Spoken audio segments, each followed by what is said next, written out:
I don't know if you've been around here, but this is Brooklyn. I'm not from Brooklyn, I'm from Queens, but I like the train. When I came here originally, I was living in Washington Heights. So yeah, there was definitely a lot of Dominicans. I came here when I was 5 years old, but I came to move permanently when I was 12. I wasn't thinking about being an immigrant when I was like 5 years old. I was thinking about, we were traveling, we're going to New York. So we are having fun, we are traveling, we're coming back, we're going back to school, we can show up with our friends that we were here, we were learning English.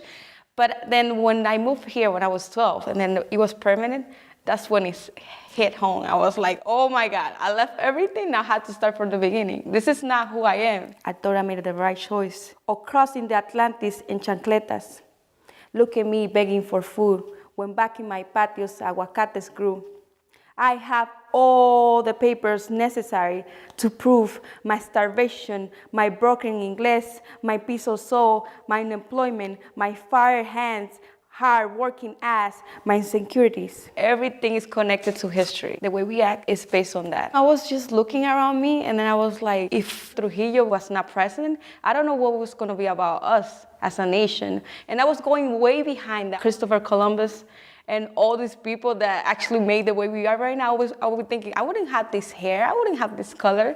So what would have happened to my people, my native people, if that didn't happen? How can we show the way that we are, our culture, without having an impact of people coming from outside and take away what we have? I came here first to this place that says no all the time to my needs, says no all the time to my suffering, says no all the time to myself, says no all the time to my life.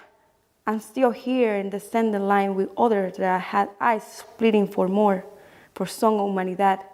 I don't know which one of us is starving more. Having a history teacher talking to me about the dictatorship of the DR, how they were killing people, and that got me to the idea of just writing for justice. And then I'm like, maybe I can write about myself, my culture, but I also combine it with what's happening around me and my experience as an immigrant here. They're definitely Dominican, you can see that. All these kids from other classes, they used to speak to me in English, and I used to be like, whoa, hold on, I don't know what you're saying. Calm down, I'm not from here. And they used to be like discriminated against all my things that I used to do. And I'm like, well, I don't care about who they are, because I know who I am. So I'm gonna start combining my two cultures, because now I'm becoming part of this country, but I cannot forget where I'm coming from. Las Torres o Fulana, Eve with their dreams. Ugly Betty had not one bit of their stoicism. Chiquita, morenita, flaca. It's like they swallow the Caribbean in their hips. It's like they dance with the rain before they go to sleep. It's like they never left the land their ancestors had for them. It's like they haven't tasted New York vomit of arrogance. It's like they are still fresh meat, correcting nombres, apellidos, caras. In the DR, if you live here and you're coming from the DR, then that means that you're a traitor. So I'm officially a traitor because I came here, I left everything behind. But myself, I feel Dominican. If I'm from somebody else, I'm Dominican. From someone that's living over there, I'm not a full Dominican. So we're always fighting against each other. And also, since I use two different languages in my writing, they are thinking back to the colonial, we have to keep our Spanish the way it is, the good Spanish, Castellano. And I'm like, no, we are gonna use the Spanish that you use in a regular day. Broken Spanish, broken English, all the way. I don't care, this is who we are, we're gonna show it. And they don't like that. And I try to show them that I'm gonna keep pushing against them because I'm not gonna hide who I am.